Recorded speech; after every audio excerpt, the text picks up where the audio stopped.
Bonjour à toutes et à tous et bienvenue pour un nouveau numéro de Spurs Break, un podcast mensuel proposé par la Spurs Nation France pour faire un break dans la saison NBA et discuter des San Antonio Spurs.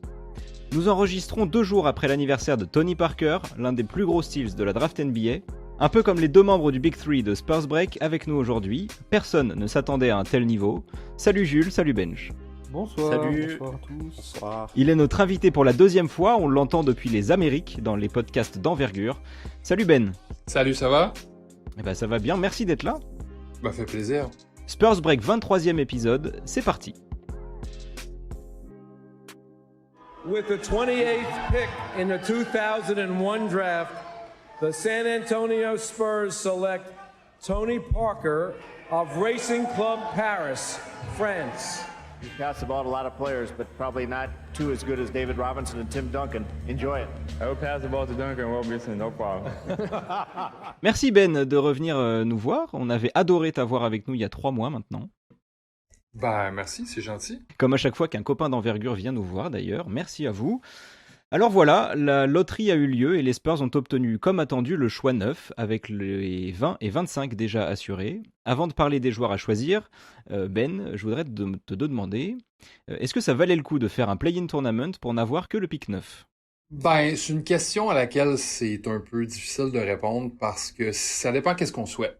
Si vous souhaitez avoir un joueur qui va changer le visage de la franchise puis qui va devenir une espèce de Kawhi Leonard, et ça, c'est tentant parce que vous en avez eu un il y a pas longtemps, là. Kawhi Leonard a été drafté 15e et il est devenu une superstar à l'intérieur de 4-5 ans.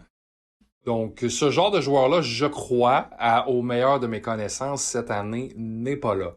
Mais au pick 9, il y a beaucoup de joueurs qui sont des bons matchs pour le programme des Spurs, pour le projet qu'ils sont en train de bâtir. Des joueurs toniques, complets, qui vont bien s'insérer dans la rotation. Et au choix 9, c'est ce qui est beau, c'est que vous allez avoir l'embarras du choix. Ouais, les copains, vous en pensez quoi, vous ? D'avoir fait le play-in En gros, si tu veux, est-ce que t'es content d'avoir le pick 9, là, le 23 juin ? Alors, au vu des joueurs qui seront sûrement disponibles au pick 9, je pense être assez content. Il y a plein de joueurs intéressants dans une rotation NBA. Bah, après, c'est sûr que moi, j'aurais vraiment adoré qu'on ait un top 3 parce que j'aime énormément Paolo Banchero. Mais le fait est que c'est pas le cas et je pense qu'aucun fan d'équipe NBA n'est content quand son équipe tank. Donc au final, on peut se dire qu'on est satisfait quand même de cette saison et et du résultat au final à la draft. Il y a aussi le côté, aussi le côté dont on parle à absolument chaque podcast, qui est qu'on a une équipe quand même avec beaucoup de jeunes joueurs qui ont besoin de ce genre d'opposition pour évoluer et pour se construire. Oui, belle expérience contre les Pelicans où on s'est fait éclater, mais on a appris plein de choses. On s'est bien battu. Justement. On apprend dans la douleur. Ce pick 9, c'est le plus haut pick depuis Tim Duncan. Quand même. Quand même, ouais. Et oui. Ça faisait 25 ans. Ouais. Voilà. Donc, on est plutôt heureux d'avoir un top 10 de draft. Et on n'a pas qu'un pick à ce niveau-là. On en a aussi 3 autres. On a le 20, le 25 et un autre au second tour. Il y a une question sur Twitter. Vous nous avez posé plein de questions. Encore une fois, merci à vous. Une question de Dadapt qui nous demande: que fera-t-on avec nos 4 picks ? Oula. Alors déjà, que fera la franchise selon vous ? Et après, vous nous direz ce que vous voudriez. Alors, les Spurs ne sont pas réputés pour être très actifs les soirs de la draft. La dernière fois, si je dis pas de bêtises, du coup c'était le trade pour avoir Kawhi Leonard, ça devait être en 2011. Je sais pas si j'ai pas de souvenir en tout cas de trade qu'il y a eu après ça, ou alors c'était vraiment des trucs minimes. Je mais crois pas. Déjà, le pick 38, le pick qu'on a obtenu des Lakers, il est un peu anecdotique si on veut trade ou quoi, c'est un petit asset supplémentaire. Même si avant le pick 40, ça garde un peu de valeur, ça peut faire pencher la balance. Mais c'est surtout la question, c'est Est-ce qu'on va faire un package avec 20-25 ou 9-20-25 ou qui est n'importe quel autre package pour monter à la draft et essayer d'obtenir le meilleur joueur? Honnêtement, je pense qu'ils le feront pas et je pense que c'est pas une mauvaise chose. Parce qu'avoir 3 pics de premier tour, c'est quand même une chance. Et connaissant la capacité des Spurs à former leurs joueurs et toute la culture de la franchise qu'on connaît très bien, c'est pas mal de pouvoir un peu stacker des jeunes joueurs, surtout vu qu'on a un projet là de reconstruction. C'est à ce moment-là qu'on peut du coup faire le tri entre les joueurs qu'on veut garder, quels joueurs en fait ne vont pas atteindre le niveau qu'on attendait ou quoi. Et donc je pense que pour cette raison-là, c'est pas mal de garder nos pics et de juste être tranquille et puis pick au choix qu'on a. Ouais, je suis assez d'accord, même si je serais pas surpris qu'il y ait entre le 20 et le 25 un des deux qui part dans un trade. En vrai. Parce que peut-être que les Spurs n'ont pas envie d'avoir 4 nouveaux joueurs à former. Peut-être que 3 ça leur suffira et du coup il y en a un qui va partir ou même 2 avec Après, il le y en a second bien tour, un je ou sais deux pas trop. minimum, voire trois qui, ouais, on va dire, ouais, qui iront en fait en G League et qui vont passer une bonne partie de leur Oui, saison bien sûr. à Austin. Oui, mais ça reste des joueurs que tu as dans Oui, ton roster. Donc au final, tu as une limite. Donc je pense que peut-être ça va les contraindre et du coup ils vont se dire bah on en lâche un pour en choper un l'année prochaine par exemple. mhm. Et miser sur ça pour en avoir 2 l'année prochaine et éventuellement bah, je pense que le pick 9 sera gardé de toute façon et, euh, et le 20 aussi ou le 25 aussi et un des deux autres et l'autre partira quoi. Moi, C'est ma... j'imagine bien pick en 9 et puis faire un package avec 20-25 pour monter dans le top 20 pour avoir un pick 15, un truc comme ça. Ben, est-ce Ah. que historiquement ça se fait beaucoup ça de monter à la draft par des trades avec seulement des picks? Quand Est-ce que ça même, se fait? surtout, ça arrive souvent dans un cas où une équipe, mettons, qui est 17, je sais pas c'est qui est 17, je crois que c'est Houston, n'a pas le pick qu'ils veulent. Là, ils vont regarder pour faire un trade back puis aller chercher d'autres joueurs, d'autres types de profils qu'il y avait sur leur liste. Donc ça, Mhm. c'est possible, mais il y a une autre option, les gars auxquels vous n'avez pas pensé, auxquels les avec lesquels les Spurs sont très familiers, c'est le draft and stash. Mhm. Les Spurs C'est vrai. aiment beaucoup, beaucoup garder certains joueurs en Europe, et on a des Hmm, bons profils draft and stash cette année, là. Donc, je serais pas surpris d'en voir jusqu'à 2 si les Spurs gardent leurs 4 choix, là. intéressant. Mhm. Ouais, c'est vrai qu'on n'y a pas pensé, on n'en a pas parlé, mais ce serait possible, hein. Parce que derrière, on s'entend que derrière Jacob Poeltl, c'est un peu léger. Je regarde Ismaël Kamagaté, le pivot Mhm. français. Là, on a un profil qui est intéressant, qui est un profil qui peut peut-être devenir meilleur que Poeltl à long terme, mais qui aurait besoin encore peut-être d'un peu d'amour avec Perry Levallois, là. Mhm. Avec le Paris Basket, ouais. Euh, Ah, est-ce que, c'est est-ce que plus tu... Perry Levallois maintenant, c'est vrai. Bah, il y a My bad. Boulogne-Levallois, ouais, ça change tout le temps, même Boulogne, là, ça risque de peut-être changer dans les années à venir et tout, donc ouais, c'est le Paris Basketball et Boulogne-Levallois de notre équipe. On va doucement aller sur les profils de joueurs. Mhm. Euh, Puisqu'on a avec nous un Canadien, je vais prendre la question de la tête dans le fut, qui nous dit, c'est le Très bonne. Montréalais fan des Spurs qui parle ici, ça nous fait 2 Québécois, c'est superbe. Euh, Je le connais, j'ai déjà rencontré, c'est un Français au Québec. Ah, d'accord, très bien. Et bien voilà, il nous dit c'est le Montréalais fan des Spurs qui parle ici, mais est-ce intéressant d'essayer de bouger le pic 9 plus un joueur pour récupérer Mathurin? Je crois pas qu'ils ont besoin de bouger le Ouais. pick 9 Mhm, du tout pour récupérer Mathurin. Je crois que Mathurin va être disponible entre peut-être 8 et 15. Mhm. Donc, s'ils veulent Mathurin, je crois qu'ils ont juste à attendre qu'il tombe. Il y a beaucoup de profils avant lui qui vont intéresser plusieurs équipes. Je pense à Jeremy Sochan, dont je vais vous parler tantôt, mhm. Jalen Duren, Adrian Griffin, Jonathan Davis. Tout ça, je crois, a une chance de passer avant lui. Mathurin aussi, physiquement parlant, excellent fit pour les Spurs. J'ai entendu dire qu'il y avait par exemple, que côté coachabilité, côté personnalité, c'était peut-être pas le meilleur endroit pour lui, par exemple. On parle d'un joueur au tempérament extrêmement explosif, qui a un peu qui se sert vraiment beaucoup de son athlétisme pour finir des jeux et qui va avoir tendance à jouer un peu en silo. Donc, je sais pas à quel point il va bien cadrer dans la culture des Spurs. Juste avant de discuter de ça, c'est quoi le profil de Bénédicte Mathurin? Bénédicte Mathurin, c'est un ailier. Ben, un poste 2, poste 3, c'est ce qu'on appelle dans le jargon du métier. C'est un wing player qui a joué avec les Wildcats de l'Arizona. C'est un sophomore, donc il a bientôt 20 ans. C'est un joueur très, très tonique, très, très physique, qui a shooté à 37% 3 points cette année quand même. C'est pas mauvais sur 6,1 tentatives par match. Donc, c'est un shooter de volume. C'est un gars qui va attaquer beaucoup le panier. C'est un gars qui a des bons slash aussi, qui a ce qu'on appelle un athlétisme quick twitch. C'est-à-dire qu'il va bouger beaucoup plus rapidement que les autres. LeBron James a ce même type d'athlétisme-là. Je ne compare pas le LeBron James avec Bénédicte Mathurin, mais athlétiquement parlant, ils sont plus rapides que la moyenne. Pas un mauvais passeur non plus, malgré qu'il a tendance à avoir des œillères. C'est le profil, le type de joueur que plusieurs équipes recherchent. Le gars qui va être capable de switcher sur plusieurs positions en défense. Justement, qui va apporter beaucoup d'énergie. À savoir maintenant si c'est un titulaire ou non, c'est une bonne question, mais juste d'un point de vue purement basket, oui, il viendrait combler un besoin, absolument. Benj et Jules, vous pensez quoi, notamment de sa personnalité Moi, d'un point de vue basket, j'aime beaucoup de ce que du peu que j'en ai vu, parce que j'ai pas beaucoup regardé de NCAA cette année, mais je trouve qu'il fit très bien à côté de Dejounte Murray. Et ça ferait une paire offensive très très intéressante et défensive aussi. Et en fait, ce qui m'intrigue le plus, c'est le potentiel qu'il peut atteindre. Alors, je sais pas trop jusqu'où il pourrait monter en développant ce qu'il n'a pas encore ou pas assez. Mais en tout cas, je trouve que c'est quand même un joueur qui a un gros potentiel, mais surtout a un plancher que je trouve plutôt bon déjà, plutôt décent. Et du coup, au pire, c'est pas un très gros risque. Après, avec le pick 9, on va forcément essayer d'avoir le joueur le plus talentueux. C'est comme avec le pick 12 l'année dernière, on avait pris Josh Primo. Oui, ça c'était inattendu.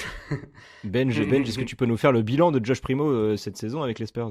Alors, Benj. Oui. Vas-y. C'est vrai que comme Rêver a dit, Jules a dit, oui. C'était une surprise de le pick là parce qu'on l'attendait plutôt. Il avait failli renoncer à sa candidature avant la draft. On l'a pris pour le réserver pour le futur plutôt, pour pas se le faire voler l'année d'après.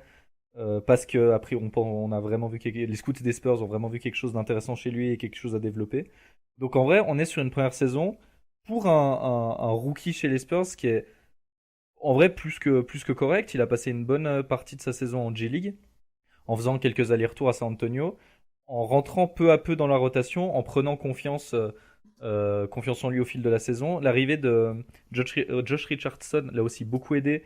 Et de ce qu'on sait, Josh Richardson l'a un peu pris sous son aile en termes de confiance, en termes d'attitude sur le terrain. Et voilà, et du coup, ça l'a beaucoup aidé jusqu'à rentrer dans la starting line-up, dans le 5 de départ en fin de saison, jusqu'au play-in. Et avec des performances intéressantes. Il est assez discret, pas tellement flashy, mais on voit que des deux côtés du terrain, c'est un joueur intelligent, il a des bons instincts en défense. Il montre de belles choses dans un peu tout. Vraiment, pour moi, Josh Primo, ça va être une vraie question de confiance, de savoir imposer son jeu, de savoir s'imposer lui et son rythme, et juste de continuer à développer ce qu'il sait faire et continuer à se développer le plus possible. Mais saison, généralement, quand un rookie est titulaire chez les Spurs, c'est quand même qu'il y a le dernier, ça devait être Kawhi Leonard, hein, finalement. Donc, effectivement, c'est en vrai une bonne première saison pour un joueur qu'on attendait vraiment en tout cas à sa draft, on attendait vraiment qu'il allait moisir en G-League 1 ou 2 ans, on disait même, puisqu'il était vraiment très jeune et que c'était vraiment un diamant brut. Mais au final, peut-être que ça ira plus vite que ce qu'on attendait. On va prendre une question de Gino Billy, parce qu'il faut bien prendre une question de lui, comme à chaque épisode. Les Spurs vont-ils partir sur du développement ou sur un joueur déjà NBA ready? On a 4 pics, on peut faire les deux. Hein. À mon avis, on fera les deux. On a plein de pics, oui. En 9, en tout cas, on fera, je pense, du développement. Après, si on pique des joueurs comme Bénédicte Mathurin ou du Johnny Davis ou des choses comme ça, c'est des joueurs qui sont déjà sophomores. du coup qui ont déjà 2 ans de NCAA dans les pattes et qui sont déjà plus théoriquement NBA ready, je sais pas ce que c'est dans les faits, mais qui seraient théoriquement plus NBA ready que des Josh Primo l'année dernière.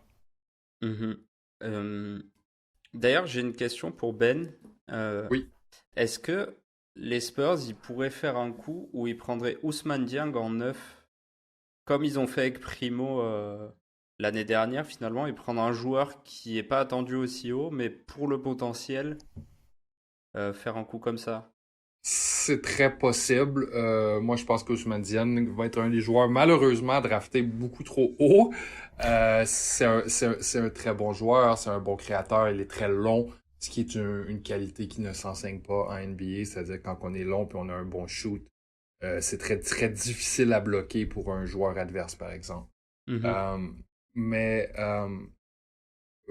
s'il y a une place où est-ce qu'il va y avoir de la patience avec lui, où est-ce qu'on va lui donner les répétitions nécessaires pour réussir, c'est chez les Spurs. Les deux choses qui me masticotent chez Ousmane Dieng, c'est le physique. Le contact, il ne gère pas encore très bien. Ça s'est amélioré en Nouvelle-Zélande l'année dernière, mais c'est la Nouvelle-Zélande, là. C'est entre la Pro A et la Pro B française, là. C'est à quelque part entre les deux. Donc, tu sais, est-ce qu'il va passer ce que j'appelle le test Joel Embiid? Je ne crois pas dans les 2 prochaines années. Mais tout dépend de qu'est-ce qu'on veut faire, comment on veut s'en servir. Si on vise très haut, si on vise le tour du chapeau, là, c'est un des pics à faire avec le pic numéro 9. Là. Le potentiel est très très haut, mais le plancher aussi est très très bas. Ouais, ça peut être un gros risque. Oui, clairement. Ok, merci. Clairement, il y a un risque, je veux dire que est-ce que les Spurs ont besoin de le prendre présentement? Je sais pas. Tu sais, la franchise est pas désespérée, là, loin de là. Oui, non, c'est pour ça, c'était... Ouais, c'est vrai que c'est pas un risque qu'on a besoin de prendre. Il y a plein de joueurs qui seraient potentiellement plus prêts que lui. Et au pire, peut-être il va tomber en vain. Hein. Ouais. Je pense que c'est ce que tu allais dire, Thibaut. Ouais. Mais après, c'est peut-être l'intérêt d'avoir 3 pics aussi, de prendre des risques avec 1 ou 2 des pics qu'on a. Ça serait plutôt avec les pics suivants, peut-être, vu et plutôt avec les pics 20 et 25, on peut vraiment être rich des joueurs, les faire monter plus haut que prévu ou des choses comme ça. Pic 9, on l'a fait l'année dernière. C'est un risque qui est a priori pas une catastrophe pour l'instant, à voir dans le futur. Mais est-ce qu'on a vraiment envie d'aller chercher des joueurs, d'aller chercher des joueurs 5-10 places plus bas, plutôt que de trade-up, vu qu'on aurait l'opportunité de le faire? Je sais pas. La dernière fois qu'on a pris un gros risque avec un joueur avec un très bas plancher et un très haut plafond, c'était Luka Samanic, et on voit ce que c'est devenu. Ça, c'est un risque qui a raté, par exemple. Et d'ailleurs, point commun avec Mathurin, on parlait de problèmes de comportement à l'époque. Ouais. Que j'ai jamais vraiment ressenti, en tout cas sur son passage aux Spurs. Il y a eu quelques petits passages, genre, vraiment juste avant qu'il se fasse têche de l'équipe, on sentait vraiment qu'il était au bout. Mais j'ai jamais, en tout cas personnellement, j'ai pas vu tellement de retours, de choses comme ça, contrairement. On a rarement des retours. Ouais, concernant son comportement, je sais pas. Concernant le comportement des joueurs aux Spurs. Et il a joué en two-way au Knicks cette année, puis je peux garantir que personne ne le voulait dans l'entourage de l'équipe. Là. Ah oui, d'accord. Ah oui, d'accord. Il est resté à Westchester, puis je crois pas qu'on va le revoir l'année prochaine. Là. Ah oui, d'accord, effectivement. Eh ben, bonne route à lui en tout cas. Bon courage. Hein. Bon retour en Europe. De retour en Ligue Adriatique, ouais. Ouais, je pense. Mais puisque vous parlez de comportement et qu'on n'a pas l'habitude de prendre des joueurs, je crois que c'est Batum qui en parlait récemment chez les copains de la First Team. Il parlait du fait que Popovic l'avait vu avant la draft et qu'il avait refusé qu'il fasse du basket. Il lui avait dit non mais viens, on va parler de la Normandie. J'y étais cet été. C'était vraiment super. Et là, on a pris ce risque avec Samanic de prendre un joueur au comportement un peu inquiétant, un peu à l'image de Mathurin, de ce que nous dit Ben apparemment. Je sais pas. Non, quand même. Ouais, non, c'est ça. Mathurin, c'est de la compétitivité, c'est du feu. D'accord. Samanic, c'est un peu plus une question de. C'est un petit con. Ouais, c'est un gars qui se croit incompris. Là. Mais des joueurs très compétitifs comme ça c'est un peu. Ça me fait un peu penser à du Dejounte Murray. Je sais pas si Absolument, ouais. dans quelle proportion, parce que je connais pas j'ai rien suivi j'ai rien entendu là-dessus par rapport à Mathurin.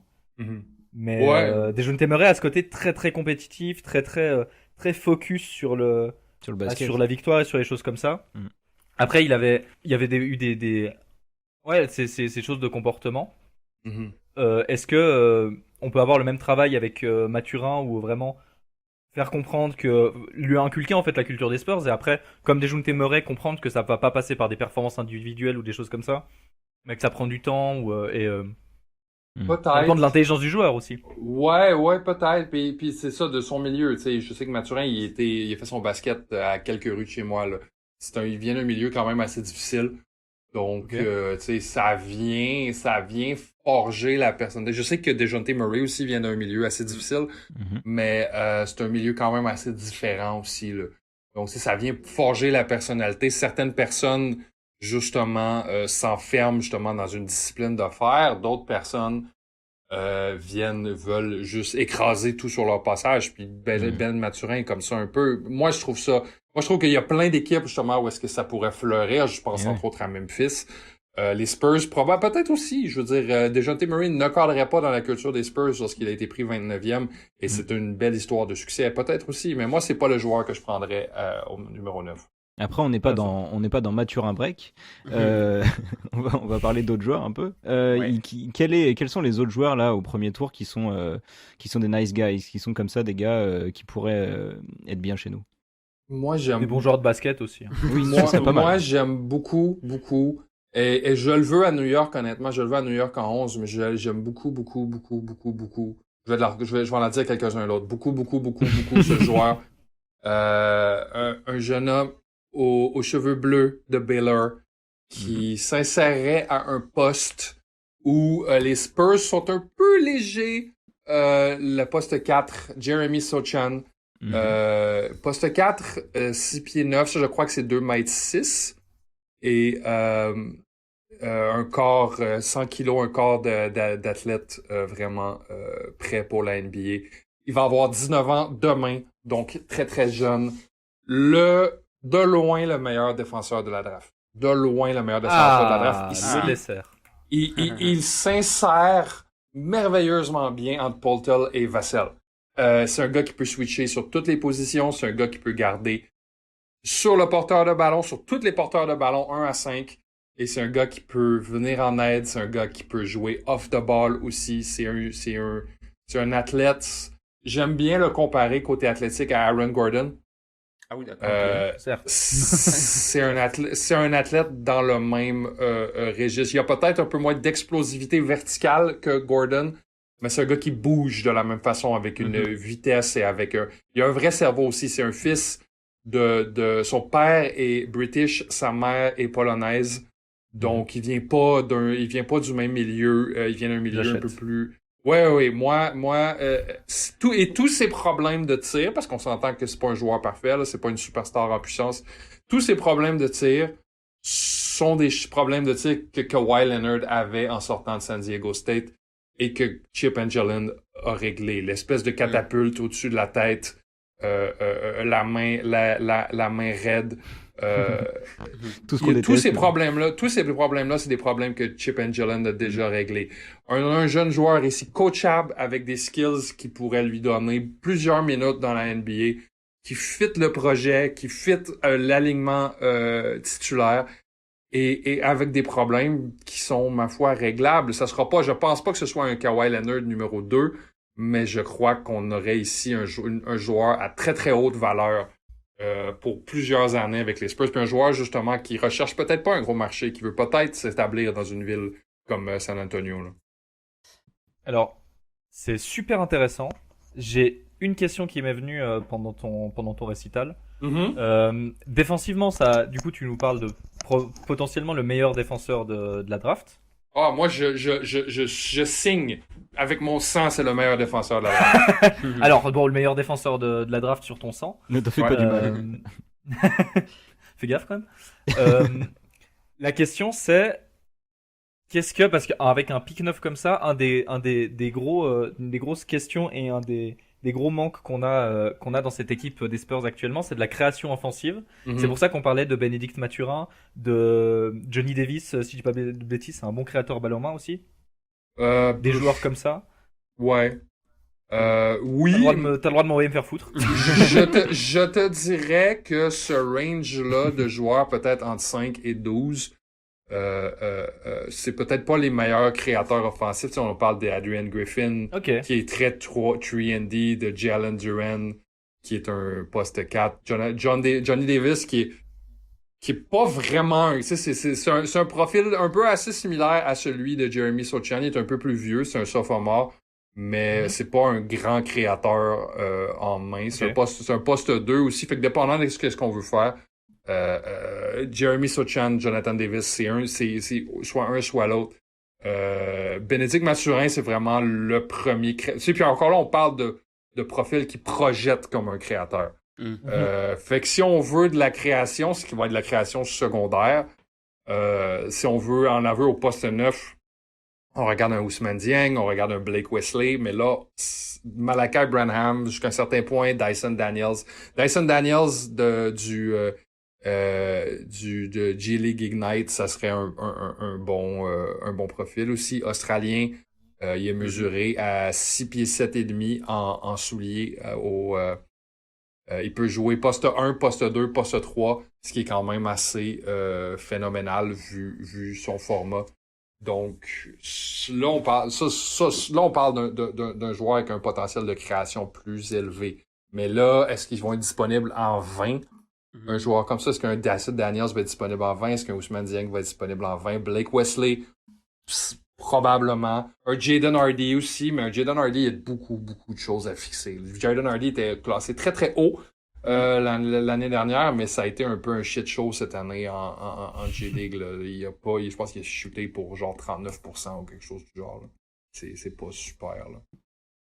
Ok, bah, en vrai c'est super intéressant ce que tu viens de dire parce que effectivement du coup une des choses qu'on avait le plus discuté c'était le manque de création à côté de Dejounte Murray, mais du coup c'est peut-être pas au pick 9 qu'on va devoir aller le chercher et un profil donc comme Jeremy Sochan. Comment tu prononces Sochan?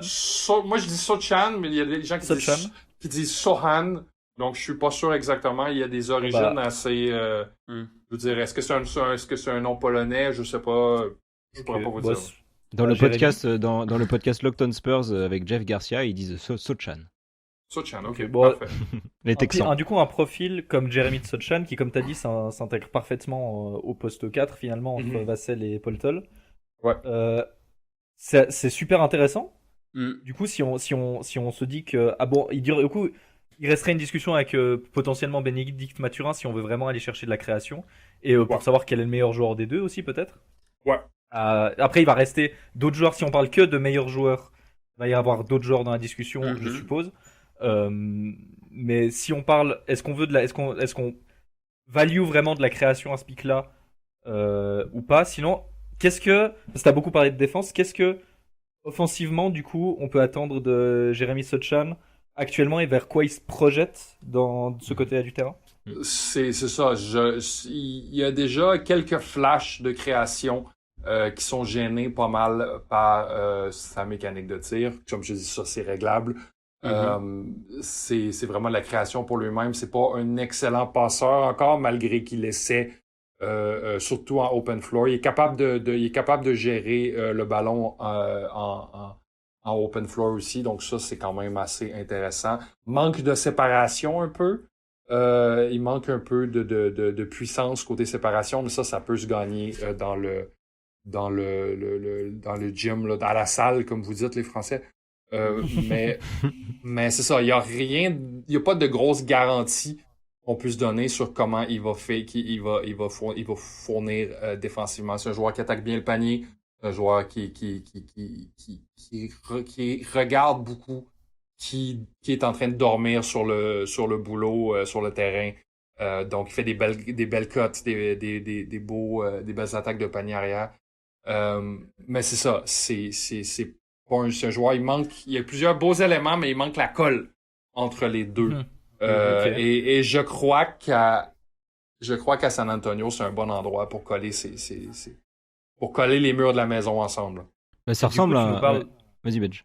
Pardon, tu nous parles de début de création, de choses comme ça en termes de handle, parce qu'on sait Ouais. qu'on nous a rabâché dans ce podcast que c'était une des choses les plus difficiles à corriger et que c'était un des problèmes des Spurs d'avoir drafté beaucoup de joueurs en se disant on va corriger le handle avec plus ou moins de succès. C'est quoi ton opinion sur ce sujet? Il garde le ballon assez bas, il prend très peu de risques, c'est ce que j'aime beaucoup avec le handle. Il prend très peu de risques, c'est vraiment une question de finition avec lui. C'est vraiment une question justement de se créer de l'espace, de se montrer tonique au contact lorsqu'on gère. Mais c'est ça, je pense pas que c'est un joueur qui va être amené à créer énormément, mais c'est ça, côté handle, il n'y a pas de défaut majeur présentement, là. C'est vraiment plus un gars qui en anglais on dit better safe than sorry, qui va préférer la jouer sécure au lieu de prendre des risques. C'est un joueur très intelligent. Ok, merci beaucoup. Très très intéressant. Bah, alors, carrément. Moi, ce serait mon pick. Oui, vas-y. Non, je disais, il y a un truc qui me plaît chez Jeremy Sochan, c'est que il vient de Baylor. Et j'ai cru comprendre que c'était quand même un très bon programme, notamment sur le collectif, etc. Et du coup, beaucoup de valeurs qu'il peut retrouver aux Spurs aussi, je pense. J'ai l'impression aussi, puis Romain de Envergure me dit souvent, lui, il a coaché des gars de Baylor, puis il dit Baylor, c'est de l'or, là. Il leur inculque le basket. Donc, il y aurait une transition. Il y aurait une transition, je crois, quand même assez facile. En plus, Baylor, c'est à 2 heures de route de San Antonio, là. Encore mieux. Ça paraît Mais si on doit faire un excellent choix. Ouais, si on doit faire un pronostic, ça serait pas mal pour lui. Après, il y a possibilité qu'il tombe avant nous et qu'on ne l'ait pas en 9. Ça se peut, mais il y a un très grand range pour Jeremy Sochan, je dirais entre 7 et 18 peut-être, là. Ah oui! Okay. Plus ni moins. Oui, clairement. Tout dépendant dans quelle direction une équipe veut aller, là. Tu sais, s'ils prennent Jonathan Davis, c'est à peu de choses près un joueur très similaire, mais qui joue une position différente. Parce que là, je regarde le résultat de la loterie. Devant nous, on a New Orleans qui, sur le poste 4, ils ont quand même Zion Williamson, donc je suis pas sûr que le profil les intéresse. Après, bon, on sait que si c'est le meilleur sur leur board, ils le prendront, quoi qu'il arrive. Voilà, après, il y a. Je pense que... Tu pourrais les faire jouer ensemble, les amis. Il y a Portland, éventuellement. Mais sinon, devant, je vois Indiana, Détroit. Et après, bon, le top 4, on est à peu près sûr de qui ce sera, donc. Ouais, le top 5, ça va être Holmgren, Banchero, Smith, Sharp, Ivy, c'est sûr. Oui, c'est ça. Et après, je vois Indiana, ils vont probablement aller sur du gros potentiel, donc Adrian Griffin. Ouais. Il y a des chances, et du coup, à ce moment-là, il n'y a que Portland et New Orleans qui peuvent éventuellement nous le prendre, quoi. Ouais, il fit beaucoup avec ce que New Orleans recherche aussi, mais pardon, ce que Portland recherche aussi. Mais Portland, ça se peut qu'il trade le pick aussi. Ah oui. Ah. Moi, dans le cas où il n'est pas disponible, j'ai un joueur qui me plaît bien. En fait, il m'intrigue. C'est, je sais pas comment ça se prononce, c'est Tari Eason. Tari Eason, ouais. Je trouve que physiquement, athlétiquement en tout cas, il y a quelque chose de très impressionnant chez lui. Et je sais pas, j'aime bien. J'aime bien le profil. Mais côté, moi, il gagne le prix du meilleur potentiel humain. C'est-à-dire qu'il a le meilleur athlétisme, il est quand même jeune. Il mesure absolument très bien. Donc, je pense qu'il y a beaucoup à aimer chez Tari Eason. Côté QI basket, ça va être très, très difficile, je crois. Il va falloir montrer beaucoup de patience avec lui. Surtout une équipe qui joue dans le collectif beaucoup. Comme les Spurs qui va pas l'impliquer nécessairement beaucoup dans l'attaque au départ. Moi j'aime beaucoup, je l'ai 6e dans mon big board présentement, Tari Eason. Je crois que le potentiel est presque infini, mais c'est ça. Moi je crois que c'en est un justement que si les Pacers en 6 décident de prendre un swing, c'est un joueur vers lequel ils vont peut-être pencher. Ouais. Ça allait être ma question, ça, la question du potentiel, parce que nous, on a déjà, tu vois, le fait de prendre un joueur NBA ready chez les Spurs, on a déjà des jeunes qui sont déjà un peu développés. Tu vois, Keldon, Lonnie, ça on verra, hein, Devin On en Vassell, parlera une autre fois. voilà, Joshua Primo, tous ces joueurs-là, est-ce que c'est pas, enfin moi ce que je pense, si je devais donner mon pronostic, c'est que les Spurs vont prendre juste le gars qui a le meilleur potentiel et ils vont presque, enfin ils vont regarder forcément, mais tu vois ils vont mettre en second plan le plancher qu'il a actuellement, tu vois le niveau qu'il a déjà. Ça va être comme avec Joshua Primo parce qu'ils vont voir un gros talent et ils vont dire il y a des choses à travailler et on va réussir à le développer.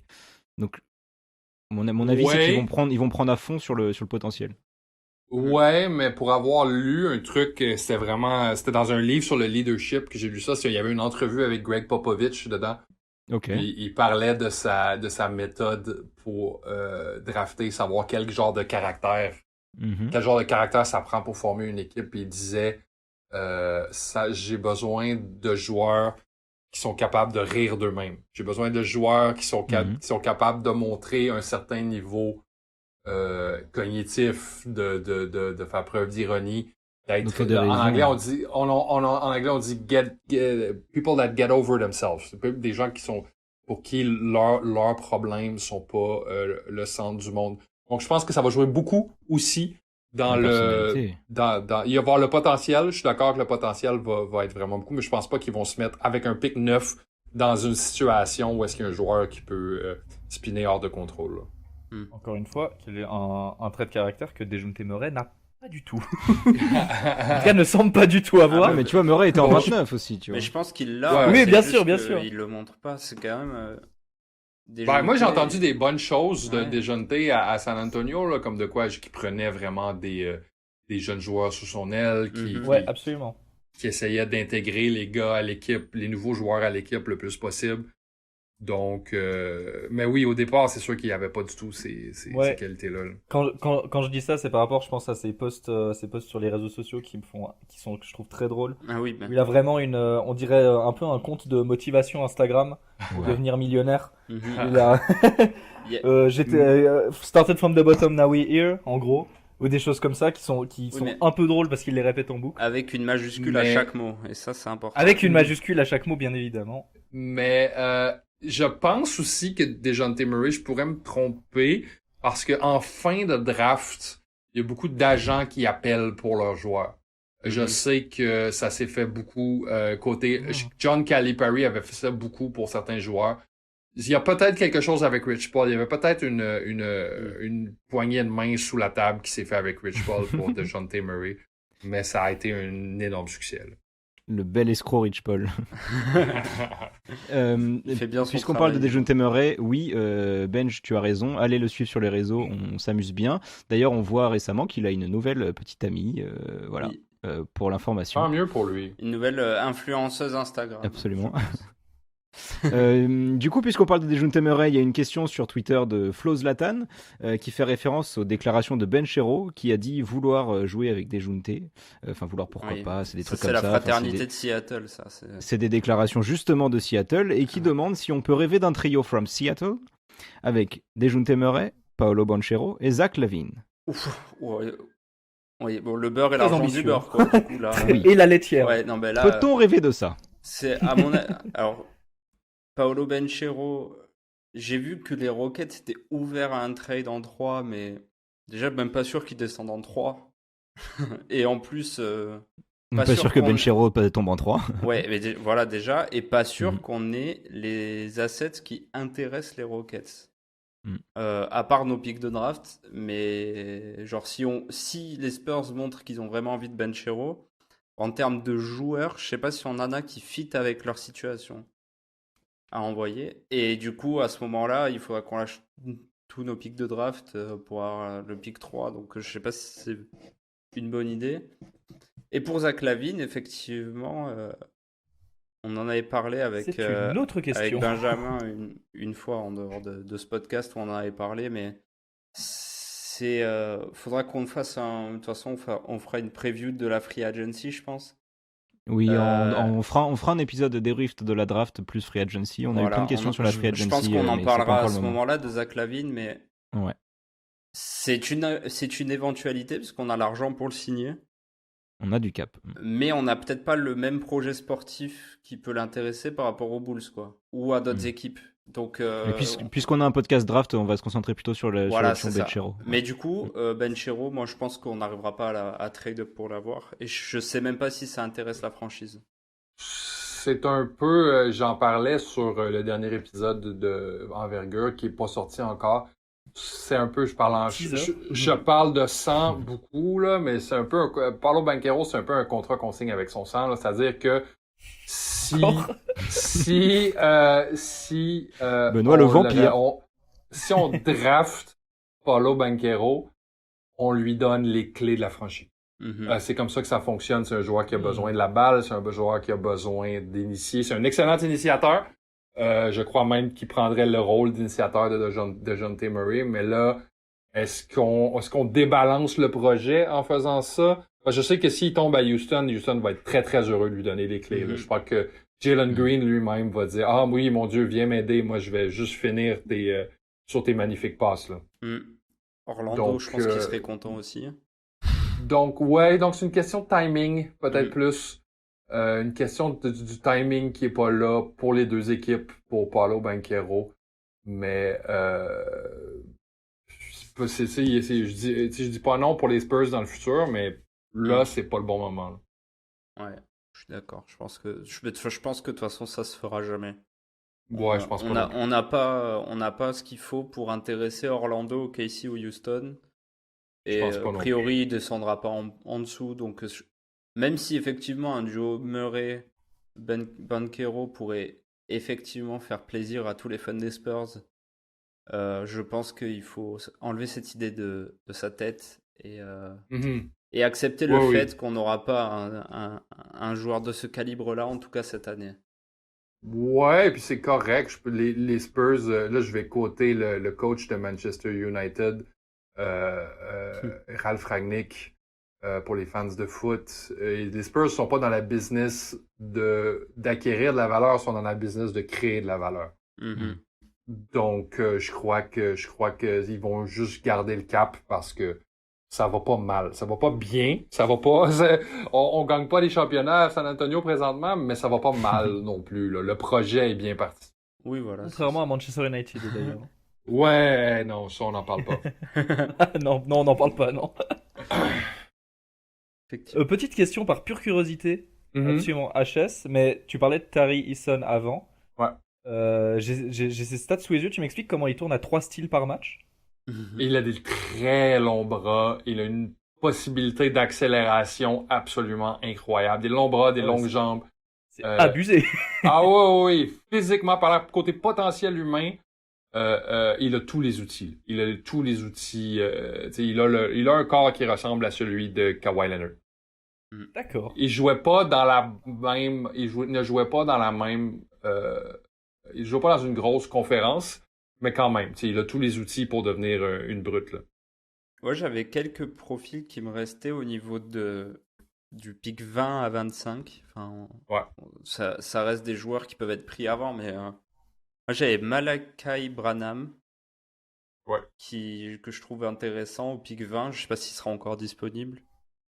Lui, c'est ce qu'on appelle un late riser. Là. C'est un gars tout le monde en parle de lui de plus en plus haut. Ça m'étonnerait pas de le voir sortir genre 12. Ouais, moi j'aime bien. Je crois pas que c'est le joueur qu'on dit qu'il va être. Je crois que ça va devenir un créateur secondaire avec une équipe en poste 2 ou en sortie de banc. Mais ouais, c'est un joueur qui physiquement fit le projet des Spurs aussi. Il est long, il est fort, il attaque bien le panier, mais c'est ça, c'est pas un joueur justement qui crée énormément de séparation. C'est un profil intéressant. Je me serais même pas surpris de voir les Spurs y aller en 9 avec lui. C'est un profil. On roule les dés avec un joueur comme Malachi Branham. On parie sur notre culture. Ok, intéressant. C'est vrai que j'ai vu plein de mock drafts qui le mettaient entre 10 et 15, mais d'autres qui le mettaient entre 20 et 25. Donc en fait, moi je l'ai. Il est un peu. Je l'ai en 20 piles. Je l'ai en 20 piles. C'est parfait. Tu vois, c'est Alan qui est à côté de moi qui l'a en 11. Voilà, ouais, c'est ça. Ah ouais, d'accord. Donc c'est vraiment en fonction de... Tout le monde a une opinion différente dessus, quoi. Ouais, ben, c'est en fonction, tu sais, on a toute notre philosophie aussi de jeu. Moi, j'ai vraiment un petit côté obsessif-compulsif dans ma tête, là. Il y a 1 ou 2 créateurs, il y a des joueurs de soutien sur le terrain. Puis je veux dire, tout le monde doit remplir un rôle, là. Puis c'est ça, je sais juste pas à quel point Malachi Branham va être capable de remplir le rôle qu'il devrait remplir en NBA. Mais il va peut-être me surprendre. D'accord. Qu'est-ce que tu penses de nos Français Moussa Diabaté ou le pivot de Paris Basket, tu nous avais dit tout à Ismaël l'heure, Kamagaté. Ismaël Kamagaté. Kamagaté. Ou Moi, alors je- Hugo Besson. Besson, moi j'aime beaucoup. Ouais. Moi j'aime beaucoup. C'est un des Moi joueurs aussi. que je crois qui pourrait partir en 25. Je crois que c'est le genre de joueur que les Spurs pourraient risquer en 25. C'est un shooter absolument incroyable. C'est un initiateur absolument incroyable. Et il tire au panier comme s'il avait pas d'arme, mais il les fait absolument tous. Moi, je l'ai scouté cette année. J'ai beaucoup aimé ce que j'ai vu. Ce sera pas ça va être un joueur de rotation. S'il perce en NBA, ça va être un joueur de rotation. Mais c'est un gars qui sait faire beaucoup de choses sur un terrain et justement qui peut jouer 2 positions, c'est ce qui est toujours à son avantage. Il a pas mesuré incroyablement bien, si je ne m'abuse, mais c'est pas grave si on le met dans un rôle de shooting, je crois qu'il n'y aura pas aucun downside à ça. Moussa Diabaté, c'est une bonne question. Moi, je suis pas le gars qui y croit le plus fort parce que je trouve que le pivot classique est un peu une espèce en voie d'extinction NBA. Un peu outdated. Ouais, je trouve que tu sais qu'est-ce qui donne présentement à Michigan, ça va être. Est-ce qu'il peut donner ça à 30 minutes par match en NBA? Est-ce que les équipes vont lui demander de donner juste ça ou est-ce qu'ils vont avoir des plus grosses attentes envers lui? Moi, je suis pas extra fan. Je trouve physiquement parlant, il est incroyable, mais je pense que justement, quel va être son rôle en NBA? Kamagaté, c'est un peu plus intéressant déjà. Il est plus grand, plus gros. Du moins, je crois. Donne-moi 2 secondes, je veux juste aller vérifier, dire que je mets pas mon pied dans ma bouche. Mais il y a un petit côté passeur aussi. Il y a un petit côté passeur. Je sais que j'ai vu que j'aime vraiment bien. 211 cm, c'est 6 et 11, ça. Ouais. Moi, je l'ai vu jouer 2 fois cette saison, Ismaël Kamagaté au Paris Basket, et il est assez impressionnant.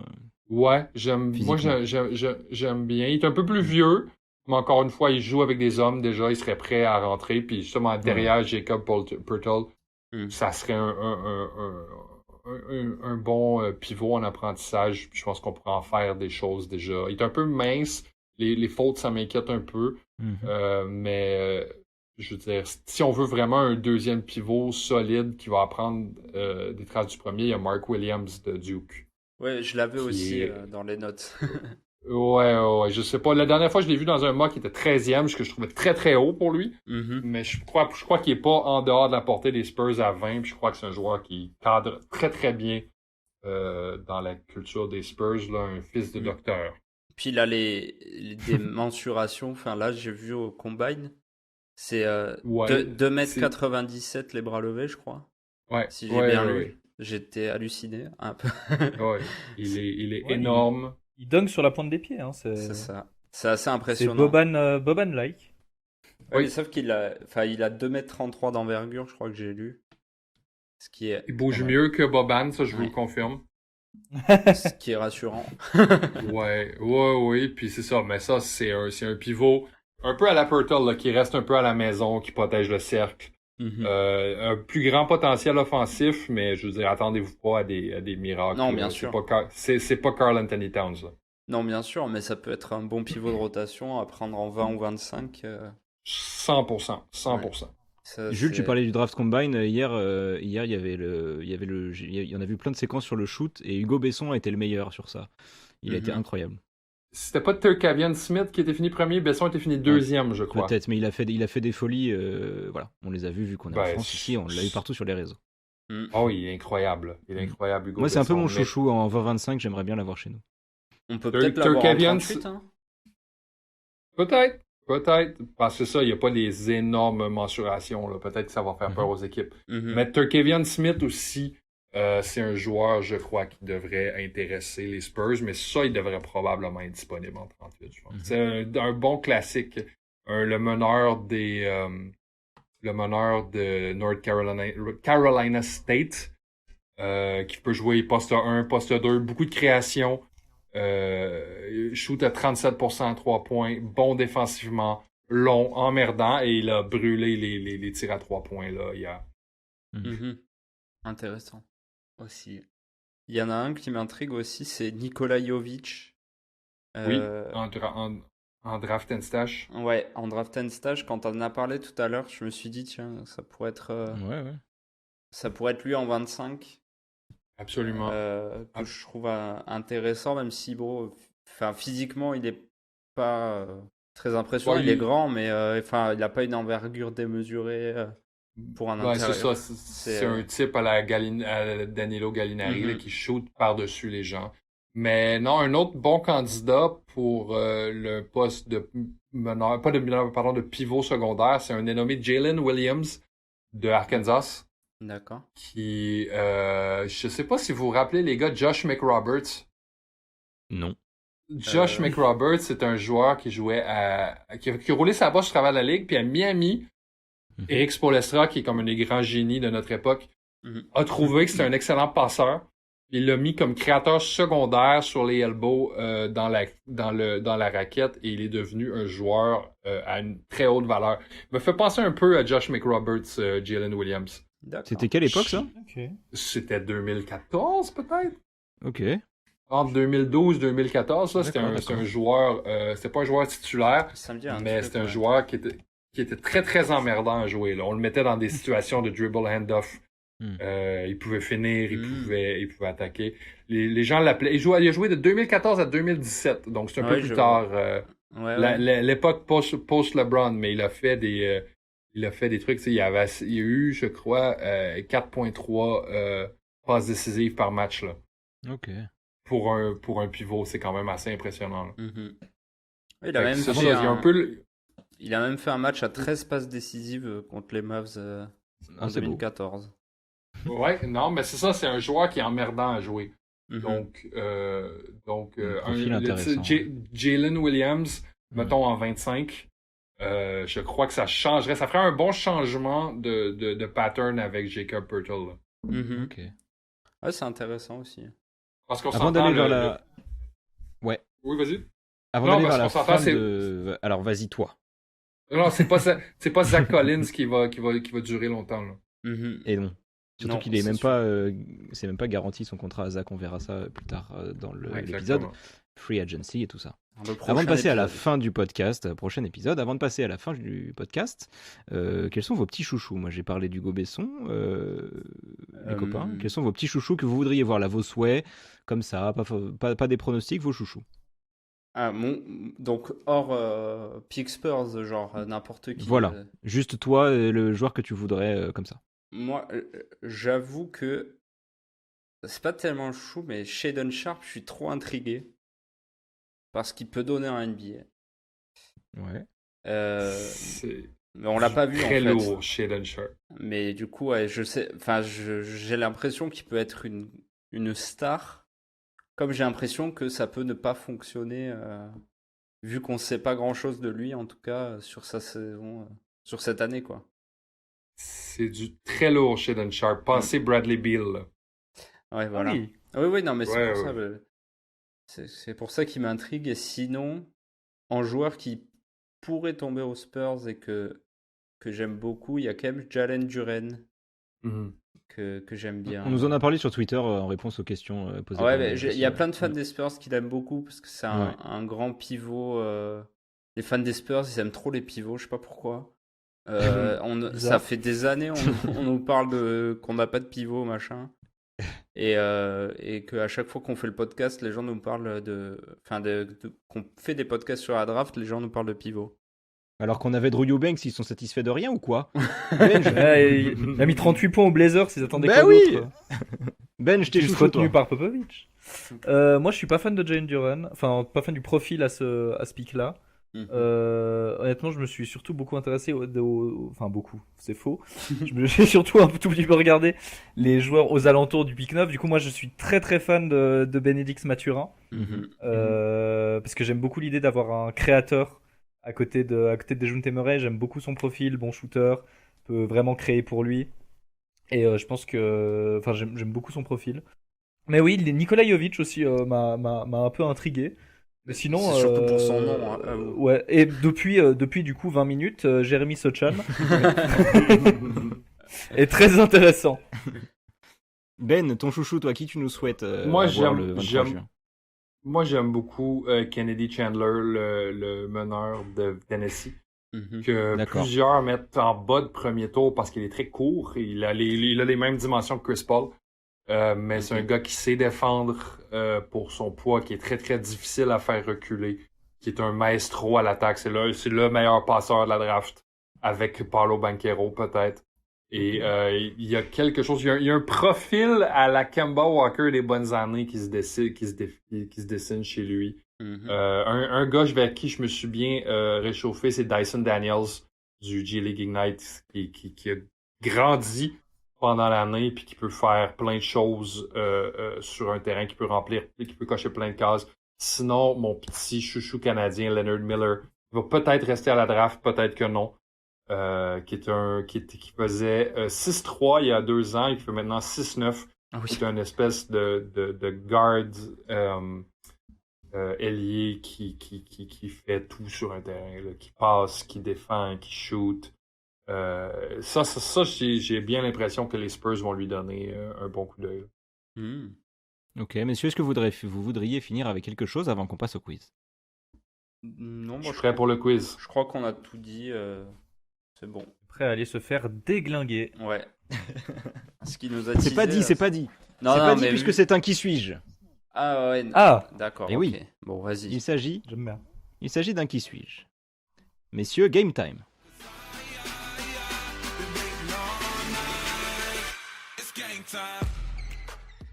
Je suis né le 8 novembre 1993. À l'été 2009, je participe au championnat d'Europe U16 à Kaunas, en Lituanie.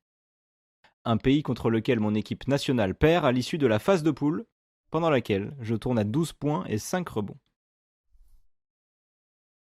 En 2010, je suis élu MVP. Jusqu'ici, j'ai rien tiré comme information. Absolument. Pour l'instant, on n'en sait rien. Tu sais pas qui est né le 8 novembre 93, Bench? Absolument pas, mec. Ok. Je ne sais pas placer la Lituanie. Non, ça c'est pas vrai. C'est un des 3 pays en haut à droite à côté de la Russie. Oui, oui. Voilà. En 2010, je suis élu MVP du Nike International Junior Tournament. Avant de raconter mon court passage en NBA, sachez que je joue aujourd'hui même en demi-finale de l'Euroleague avec l'Olympiakos. Deshaun Thomas? Non. Je suis passé en NBA puisque j'étais drafté à la même position que Tony Parker de la draft 2013 par les San Antonio Spurs. Livio Jean-Charles. Et c'est une bonne réponse. Ah oui. Oh putain. Bien joué. J'étais en train Eh de. oui. Lui, il est resté pendant des années et des années sur les listes et il a fait toutes les Summer League chez nous Bah ouais. et on l'a jamais vu. Et il joue à l'Olympiakos. Incroyable. J'en avais parlé avec les gars d'envergure et il y a eu des problèmes de blessures très très importants qui ont causé des problèmes de confiance, puis il n'a jamais eu la confiance de sortir de l'Europe là. Ouais. Je suis passé en NBA puisque j'étais drafté 28e de la draft 2013 par les San Antonio Spurs. Enfin presque, puisque je n'ai jamais joué pour l'équipe première. J'ai voyagé pendant plusieurs années entre les Austin Spurs et Lasvel, avant de rejoindre la Grèce où je suis aujourd'hui l'un des backups de Mustapha Fall. Au fait, je mesure 2,06 m. Au fait, je suis français, né en Guyane. Je suis Livio Jean-Charles. Bah, vous vous êtes fait laver par Ben, comme prévu. Bah, Ouais, mais quand t'as dit demi-finale de l'Euroleague, j'étais largué, je savais très bien comment ça allait se finir. Ouais, c'est Olympiakos qui m'a mélangé parce que je sais que Deshaun Watson jouait dans ces coins-là. Là. On se rappellera de Deshaun Watson comme le gars qui a pas voulu donner son numéro de téléphone aux Spurs et les Spurs ont drafté quand même. D'accord, ok. Deshaun Thomas, pardon. Deshaun Thomas. Belle Oui, anecdote. Incroyable. Non, mais moi j'aurais pu l'avoir sur quand t'as dit drafter aux Spurs en 2013. J'étais en train de me faire de me faire les joueurs en tête, mais c'est Ben ça. a été trop vite. Thomas, il jouait au Panathinaikos. Yes. Ok. C'est ça qui m'a mélangé. Là. Une autre équipe Là, grec. il joue présentement avec Bayern Munich. D'accord. Ok, Eh bien, messieurs, Oui. ce fut super. J'ai appris plein de choses sur la c'était draft. génial. C'était trop bien. Merci infiniment à Ben pour son expertise, c'était Ouais. très très très plaisant. Merci beaucoup. Ça fait plaisir. Ah, puis regarde. je vous souhaite Jérémy Sochan. Je lui souhaite les Spurs aussi. Là. Je le voudrais au Knicks, mais je lui souhaite les Spurs. Ah bah là, C'est sympa. ça paraît être un super fit en tout cas. Clairement. Tu nous l'as archi bien vendu. Si vous voulez plus d'informations sur la draft, sur les joueurs qui viennent aux Spurs ou pas, sur tous les jeunes prospects à venir, allez voir le travail d'Envergure, allez écouter les podcasts, allez voir leur site, envergure.co. Exact. Vous nous régalez avec votre travail, les gars. Ouais, merci Ouais, beaucoup. ça fait plaisir. Et quant à nous, on se retrouve le mois prochain pour débriefer la draft et parler de la free agency. Oh, j'ai À la hâte. prochaine, salut! Au revoir. À plus.